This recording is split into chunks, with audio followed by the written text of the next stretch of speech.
ಇವತ್ತು ಎರಡನೇ ದಿವಸ ಮೀಟಿಂಗ್ ಮಾಡ್ತಾ ಇದ್ದೀವಿ ನಾವು.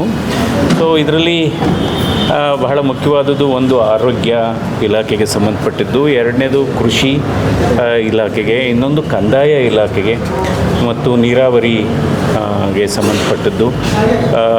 ಹಾಗೆ ಈ ಪುರಸಭೆಗಳದ್ದು ಕೂಡ ಹಲವಾರು ಸಮಸ್ಯೆಗಳಿದೆ. ಕುಡಿಯುವ ನೀರಿನ ಬಗ್ಗೆ ಕೂಡ ಬಹಳ ಗಮನ ಹರಿಸಬೇಕೆಂದರೆ ಹಲವಾರು ಅಹವಾಲುಗಳು ಇವತ್ತು ಕುಡಿಯುವ ನೀರಿನ ಯೋಜನೆ ಸರಿಗೆ ಸಮರ್ಪಕವಾಗಿ ಆಗಿಲ್ಲ ಅನ್ನುತ್ತೆ. ರಸ್ತೆಗಳ ದುರಸ್ತಿಗಳಾಗಬಹುದು, ಆಮೇಲೆ ಶಾಲೆಗಳಲ್ಲಿ ಶಿಕ್ಷಕರ ಕೊರತೆ ಇದೆ ಮತ್ತು ಆಸ್ಪತ್ರೆಗಳಲ್ಲಿ ವೈದ್ಯರ ನರ್ಸ್ಗಳ ಕೊರತೆ ಇದೆ. ಈ ರೀತಿ ಮಾಡಬೇಕಾಗುತ್ತೆ. ಸ್ವಲ್ಪ ನರೇಗಾ ಸ್ಕೀಮ್ ಕೂಡ ಅದನ್ನು ರಿವ್ಯೂ ಮಾಡಬೇಕಾಗುತ್ತೆ. ಅಂದರೆ ಬೇಸಿಕಲಿ ಇವು 4-5 ಇಲಾಖೆ ಬಹಳ ಮುಖ್ಯ. ಒಂದು ಆರೋಗ್ಯ, ಇನ್ನೊಂದು ಶಿಕ್ಷಣ, ಮೂರನೇದು ಕೃಷಿ, ನಾಲ್ಕನೇದು ಕಂದಾಯ, ಐದನೇದು ಪೊಲೀಸ್ ಇಲಾಖೆಗೆ ಸಂಬಂಧಪಟ್ಟದ್ದು. ಈಗೇನಾಗುತ್ತೆ, ಪಾಪ ಏನೋ ಬಡತನದಲ್ಲಿರೋರು ಏನೋ ಸಾಲ ತೊಗೊತಾರೆ, ಅದಕ್ಕೆ ಸಿಕ್ಕಾಪಟ್ಟೆ interest rate, compound rate. So ಅದ್ರ ಬಗ್ಗೆ ನಾನು ನಮ್ಮ DC ಅವರ ಜೊತೆನೂ ಕೂಡ ಮಾತಾಡ್ತೇನೆ, ಪೊಲೀಸ್ ಇಲಾಖೆ ಕೂಡ ಮಾತಾಡ್ತೇನೆ. ಇದು ಒಂದು ದಂಧೆನೇ ಆಗಿದೆ. ಪಾಪ ಎಷ್ಟೋ ಜನ ಮನೆ ಮಠ ಮಾರಿಕೊಂಡು ಒಡವೆ ಎಲ್ಲ ಅಡ ಇಟ್ಟು ಭಾಳ ತೊಂದರೆಯಲ್ಲಿದ್ದಾರೆ. ಸೊ ಇದಕ್ಕೆ ಬಡ್ಡಿ, ಚಕ್ರ ಬಡ್ಡಿ ಇದೆಲ್ಲ ಇದೆ.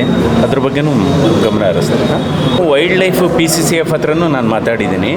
ಆಮೇಲೆ ಇದ್ರ ಬಗ್ಗೆ ನಾನು ಕೇಂದ್ರದ ಅರಣ್ಯ ಸಚಿವರಾದಂಥ ಭೂಪೇಂದರ್ ಯಾದವ್ ಅವ್ರಿಗೂ ಪತ್ರ ಬರೆದಿದ್ದೇನೆ. ಪುನಃ ಈಗ ಪಾರ್ಲಿಮೆಂಟು ಮೋಸ್ಟ್ಲಿ ಈ ತಿಂಗಳು 31ಕ್ಕೆ ಪ್ರಾರಂಭ ಆಗುತ್ತೆ ಬಜೆಟ್ ಸೆಷನ್ನು. ಅದರಲ್ಲೂ ಕೂಡ ಇದ್ರ ಬಗ್ಗೆ ಗಮನ ಹರಿಸ್ತೀವಿ. ಯಾಕೆಂದರೆ ನಿಜವಾಗ್ಲೂ ಆನೆಗಳ ಕಾಟ, ಹಾವಳಿ ಜಾಸ್ತಿ ಆಗಿದೆ. ಯಾವುದು ಕನಕಪುರ ಆಗ್ಬೋದು, ಕೋಡಿಹಳ್ಳಿ ಆಗ್ಬೋದು, ಮನ್ನೇರ್ಘಟ್ಟ ಆಗ್ಬೋದು, ಈ ಕಡೆ ಸಾತ್ನೂರು ಭಾಗ ಆಗ್ಬೋದು, ಇವನ್ ಅಪ್ ಟು ಚನ್ನಪಟ್ಟಣ. ಅದಕ್ಕೊಂದು ಶಾಶ್ವತವಾದಂಥ ಪರಿಹಾರ ಅಂದರೆ ನಾವು ತಡೆಗೋಡೆ ಹಾಕೋಂಥದ್ದು, ಬ್ಯಾರಿಕೇಡ್ ಅಂತ ಏನು ಹೇಳ್ತೀವಿ, ಅದು ಆಗಿದೆ. ಸ್ವಲ್ಪ ಅದಕ್ಕೆ ಫಂಡ್ಸ್ ಕೊರತೆ ಇದೆ. ಅದಕ್ಕೂ ಕೂಡ ನಾನು ನಮ್ಮ ರಾಜ್ಯದ ಅರಣ್ಯ ಸಚಿವರಾದಂಥ ಈಶ್ವರ್ ಖಂಡ್ರೆ ಅವ್ರ ಹತ್ರನೂ ಮಾತಾಡಿದ್ದೀನಿ.